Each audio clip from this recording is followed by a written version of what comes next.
예수님께서 산상수훈이라고 하는 말씀 속에 6장에 기록되어 있는 말씀을 오늘 우리에게 듣게 하십니다. 오늘 이 말씀을 통해서 우리에게 보시는 것은 하늘 아버지를 바로 볼 수 있는 그런 시각이 우리에게 필요하다 하는 겁니다. 여기 오늘 눈이라고 시작합니다.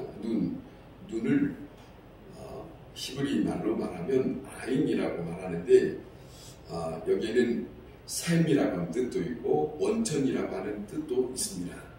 다시 말하면 이 눈은 바로 보아야 바로 알 수 있고 또 바로 보아야 바로 살 수 있다라고 하는 뜻이 담겨져 있다 하는 겁니다. 우리가 가지고 있는 힘과 능력은 본다고 하는 것에 대해서 집중이 되어 있습니다. 보지 못하면 힘을 못 씁니다. 그러나 보면 힘과 능력과 그 모든 것을 다 나타낼 수 있는 그런 부분을 우리는 눈을 통해서 가지고 있습니다. 내가 아무리 힘이 있다 하더라도 옛날에 삼손처럼 이제는 시각을 잃어버리면 그는 아무것도 할 수 없는 사람이 된다고 하는 것을 우리는 잘 알고 있습니다. 그래서 이처럼 우리에게 눈이 너무도 중요하다 하는 말씀이 있죠. 눈은 몸의 등불이다 하는 말씀을 예수님이 말씀하십니다. 몸의 등불이다. 우리를 밝히 어디를 가든지 그리고 그 밝히 우리의 길을 선정해 줄 수 있는 그것이 바로 눈이라는 것이죠. 눈이 밝으면 온몸이 밝을 것이요 눈이 어두우면 다 어두울 것이다 라고 하는 말씀을 우리에게 들려주고 있는데 이 말씀은 모든 사람이 못 알아듣는 말은 아니에요. 다 알아들을 수 있어요. 자, 우리에게는 눈이 근시도 있고 난시도 있고 또 이렇게 원근, 가까운 것, 멀리 이런 것이 있는데 눈이 하나가 안 좋으면 참으로 답답하기 그지없습니다. 모든 것을 다 눈에 달려있는 그런 몸의 그 위치에 너무나 중요한 부분이 있다 하는 것이죠. 눈이 어두워졌다 하는 것은 이겁니다. 무엇이 끼워져 있다 하는 것이지요. 바로 볼 수 있는 것이 아니고 또 바로 볼 수 없으면 생각까지도 마음이 틀어지고 있다 하는 것이죠.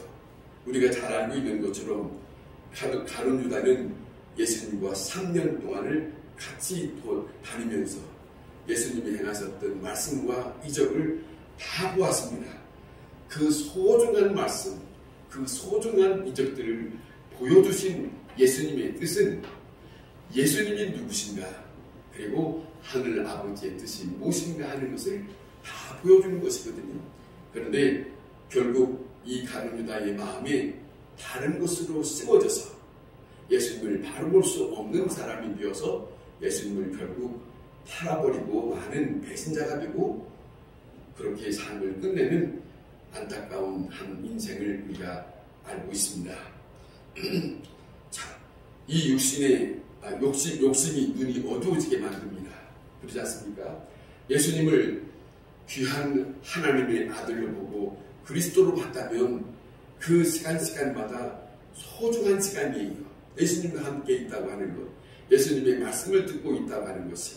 그런데 예수님을 돈으로 생각하고 30냥에 팔아버리는 그런 불행한 그런 처지를 우리가 알고 있습니다. 자, 욕심이 뭔가에 우리가 욕심에서 빠져버리면 바르게 볼 수 있는 눈이 흐려져요. 모든 것이 다 눈으로 보고 그 다음에 우리의 생각이 달라져요.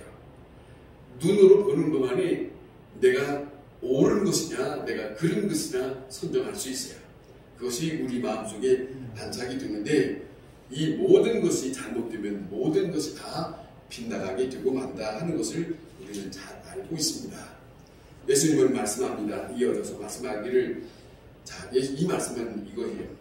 공중에 나는 새를 보라. 그러면 그 공중에 나는 새를 보라 할 때는 그냥 새를 보라는 것은 아니죠. 저 새를 누가 기르고 누가 먹이는가 하는 말씀을 예수님은 하고 싶은 것이죠. 그것을 알기를 바라시는 마음으로 저 새를 보라. 또 들에 피는 백합화를 보라 하는 것이죠. 저 들의 백합화 누가 키우는 것인지, 자, 저 들의 백합화가 어떻게 꽃을 피우고 있는지, 이 모든 것을 백합화를 보았으면 그를 힘입고 있는 하나님이 계시다고 하는 것을 볼 수 있어야 되겠는데, 보지 못한다면 하나님을 볼 수 없고 그 현상만 보고 마는 그런 것이 되고 만다는 것이죠. 이 세상에는 하나님을 알 수 있는 부분이 많이 깔려 있습니다. 모든 것이 다 하나님의 세계 속에 있는 것을 우리에게 보여주고 있어요. 하늘을 보든지 땅을 보든지 들에 있는 것을 보든지 산을 보든지 모든 공기를 보든지 그 어떤 것이든지 우리에게 살아계신 하나님에 대해서 밝히 가르쳐주고 있는 게, 그것을 내가 어떻게 보느냐 하는 것에 따라서 다를 수 있다는 것이죠. 한쪽밖에 보지 못하면 편식이 되는 것이죠.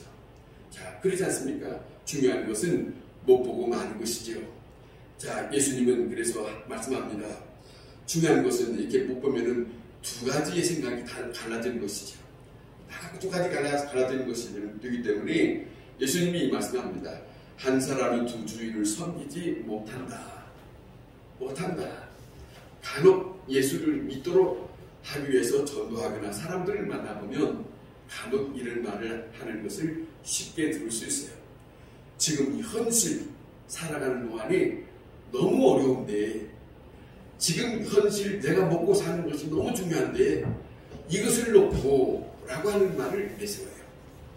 그런데 생각하면 예수님, 여기 하나님은 이스라엘 백성을 택하시고 그들을 하나님께서 예굽에서 끄집어 여기 나와서 광야에서 40년 동안을 저들이 일하지 아니하고 먹고 살 수 있는 것을 다 보여줬어요.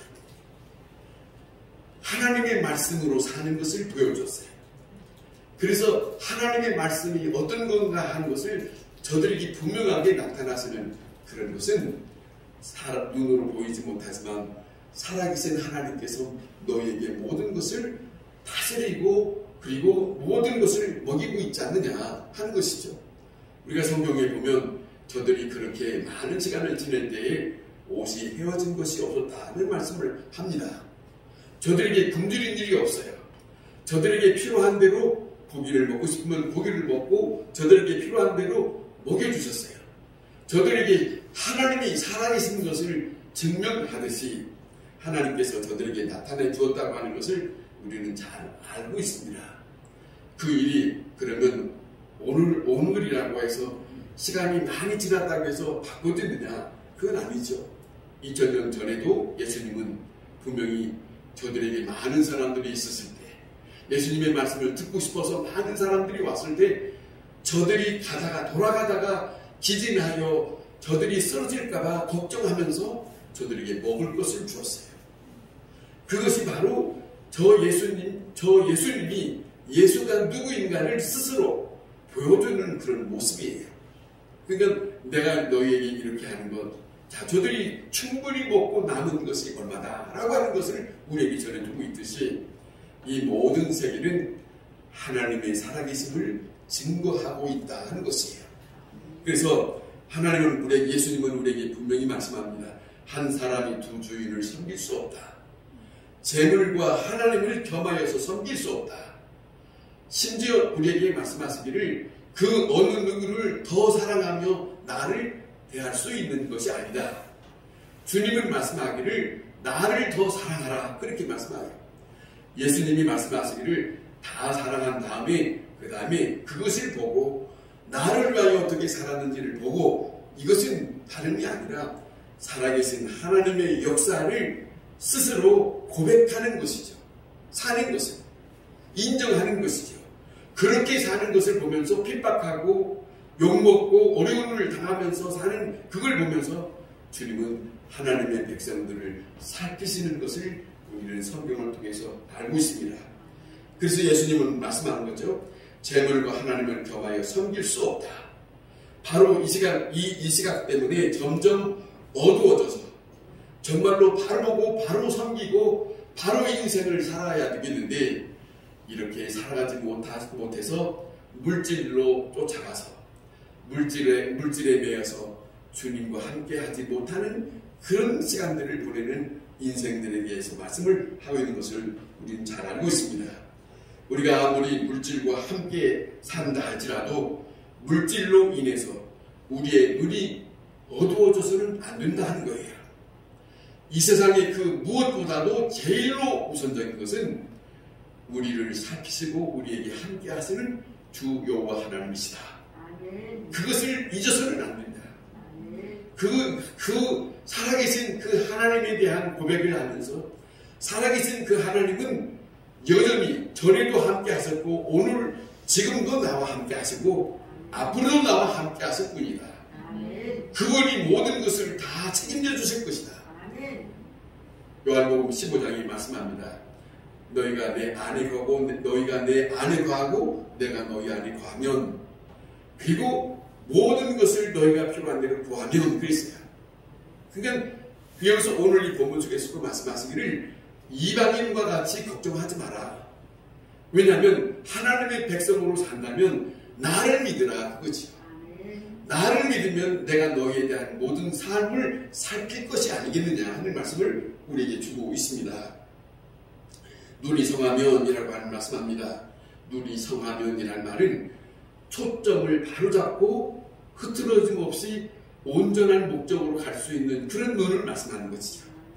자, 초점이 맞춰졌을 때 깨끗한 시력을 가지고 있을 때 그 초점으로 이제는 바로 살 수 있는 그런 삶이 될 수 있지 않겠느냐 하는 것이죠. 우리가 우리의 인생을 살아가고 있지만 전에도 말씀을 드렸지만 모든 인생은 하나님의 말씀이 기록되어 있는 이 성경을 한 번쯤 다 읽고 이 말씀을 통해서 내가 어떻게 살아야 되는지 거기에 다 기록이 되어 있으니까 시기 질투할 것 없고 남을 미워할 것 없고 아버지께서 기뻐하시는 하나님을 사랑하고 이웃을 사랑하면서 주께서 원하시는 뜻을 아버지 안에서 살아가는 그것을 보기를 원하실 때 하나님은 초점이 바른 맑은 눈이라고 말씀하시겠지요. 자, 요한복음 9장에 우리는 잘 압니다. 나면서부터 소경된 사람이 있었습니다. 나면서부터 소경된 사람이 이 사람이 눈에 깨끗이 소경되었는데 눈이 이제는 깨끗이 열리고 밝은 눈을 갖게 되었어요. 밝은 눈을 갖게 됐고 난 다음에 많은 사람들이 이 사람에 대해서 시비를 합니다. 너는 눈을 뜨게 됐는데 네 눈을 뜨게 한 자가 누구냐라고 시비를 합니다. 이 일 때문에 본인만이 아니라 그 가족의 식구들까지도 어려움을 당했습니다. 그런데 맹인 전에 맹인되었던 이 사람이 자기 눈을 뜨고 난 다음에 그들에게 하는 말입니다. 내가 아는 것은 장님으로 있다가 지금 눈을 떴다고 하는 것 이것뿐이다. 그거예요. 자, 더 이상 나에게 어떤 말을 요구하지 마라. 그리고 난 다음에 후에 예수님이 그를 만나주시죠. 그리고 난 다음에 그에게 예수님이 묻지요. 내가 믿느냐라고 말씀하실 때 그가 믿는다고 말씀하십니다. 이 사람에게는 밝은 눈을 갖게 되었어요. 밝은 눈을 갖게 된 그 순간에 자기를 다시 살리신 예수 그리스도를 바라볼 수 있는 눈이 열렸다는 것이죠. 그분 앞에 영광을 돌리는 그 입장이 되었다. 밝은 눈을 가졌을 때 이것이 자기가 그 어떤 사람에게도 주저하지 아니하고 나는 이것만 안다. 그가 누군지 나는 모르지만 나에게 눈을 뜬 이가 있다. 이런 말을 하는 것을 우리가 봅니다. 아무리 눈이 밝았다 하더라도 또 하나 중요한 것은 빛입니다. 빛이 없으면 우리는 자 이렇게 낮에 밝을 때 다니다가 깜깜할 때 어두운 밤에 다닐 때 우리는 정말로 아무것도 보이지 않는 그런 입장을 우리는 밤에 걸을 수도 있어요. 뭐 흔히 하는 말로 칠 같다 그런 표현을 씁니다만은 자 지금은 동네마다 이렇게 환한 전기가 가로등을 피워서 우리가 다니게 했지만은 옛날 몇십 년 전에는 자 전등을 가지고 다니고 자, 그것이 아니면 다닐 수가 없었어요. 빛이 필요해요. 밝은 빛이 있을 때 그 눈이 더 확실하게 모든 것을 다 밝히 볼 수 있는 눈이 되었다. 빛이 없으면 볼 수가 없다. 그죠? 자, 그런 입장입니다. 빛이 있고서야 내 눈에 대한 효력을 발휘할 수 있고 눈에 대한 보고 있는 것을 분명히 말할 수 있는 사람이 되고 있다는 것이죠. 빛입니다. 하나님께서는 우리에게 밝은 빛의 사람으로 우리에게 그 밝은 빛을 열어줬어요. 밝은 눈을 주시고 밝은 빛을 주시고 우리에게 이 세상에 살 동안 밝게 살아갈 수 있도록 허락하신 분이다 하는 겁니다. 그러므로 말씀으로 인해서 내 눈을 뜨고 성령으로 감동할 때에 내 눈이 열리는 것이죠. 하나님의 세계를 바라볼 수 있는 그런 믿음의 사람이 되는 것이죠. 영원한 세계를 바라볼 수 있는 사람이 되는 것이죠. 뿐만 아니라 약속의 세계를 흐트러짐 없이 그 약속을 붙잡고 살아갈 수 있는 사람이 되는 것이다. 자, 밝은 눈. 구약성경의 출애굽에 하나님이 이스라엘 백성이 애굽에 있을 때 그 백성을 구원해내기 위해서 모세를 찾아오지 않았습니까? 모세를 찾아왔을 때 모세에게 하나님의 일을 맡기시려고 말할 때 나는 못합니다. 말이 둔합니다. 이랬어요. 잘 알고 계시듯이. 근데 그 하나님이 뭐라 하시냐면 그 입을 지은 자가 누구냐라고 물었어요. 이거지요. 중요한 겁니다. 나는 아무것도 할 수 없습니다. 말을 둔합니다. 나는 말할 재주가 있는 사람이 아닙니다. 그런데 그 하나님은 그걸 하나님이 모르실 리가 없지요. 그런데 그에게 밝게 살아갈 수 있는 그 일을 행할 수 있는 그 말씀 하나는 내 입을 지은 자가 누구냐 이거예요. 오늘 이 본문에도 들의 백합화 이거죠. 공중에 나는 새를 보라. 자, 이거죠. 이것이 뭐냐? 이 모든 것을 주관하는 이가 누구냐? 이 말씀을 묻는 거죠. 오늘 우리가 사는 날 동안 한 해 동안 우리가 또 다시 살아가겠지만 우리가 하루하루 살아갈 동안에 우리의 삶 속에 주님께서 우리에게 말씀하신 것처럼 밝은 눈을 주님을 바라볼 수 있는 밝은 눈, 주님과 함께 교제할 수 있는 밝은 눈, 주님의 약속에서 흐트러지지 않고 살 수 있는 밝은 눈, 그 말씀을 우리가 힘입어 하면 우리는 살아계신 주 여호와 하나님을 의지하지 않을 수 없는 사람이다. 믿음으로 살 수밖에 없다. 그분만이 나의 전부가. 방금 우리가 교독하는 것처럼 다윗이 139편에 그러지 않습니까? 나의 일어서고 앉고 내가 어디에 있든지 내가 저 바닷속에 있든지 그분은 나를 다 아시는다. 이렇게 고백하듯이 우리에게 밝은 눈을 주신 그분은 하나님의 놀라우신 그 천상의 세계를 볼 수 있는 눈을 우리에게 허락하신 거예요. 그것을 보면서 이 땅에 비록 어렵게 산다 할지라도 두려워하지 말고 나와 함께 기쁨으로 함께 살아가자. 주께서 부탁하실 거예요. 오늘 이 말씀하신 예수님께서 이 말씀하신 이유를 우리가 생각해 보세요. 이방인들이 구하는 것처럼 너희는 하지 말고 너희 하늘 아버지께 이 모든 것이 너희에게 있어야 할 줄을 다 알고 있지 않느냐. 다 알고 있지 않느냐. 그러잖아요. 간간히 여러분 우리는 때때로 여러 가지 어려울 때 힘들고 그럴 때에 간간히 간증하는 사람들의 얘기를 듣습니다. 먹을 것이 없는데 하나님 앞에 기도했더니 하나님께서 전혀 생각지 못한 자들의 발길을 옮겨서 나에게 먹을 것을 전달해 주더라. 그렇게 고백한 사람들을 우리는 만나볼 수 있어요. 그분은 살아계십니다. 그분은 우리와 함께 계십니다. 그분은 우리에게 염려하지 말라고 말씀합니다.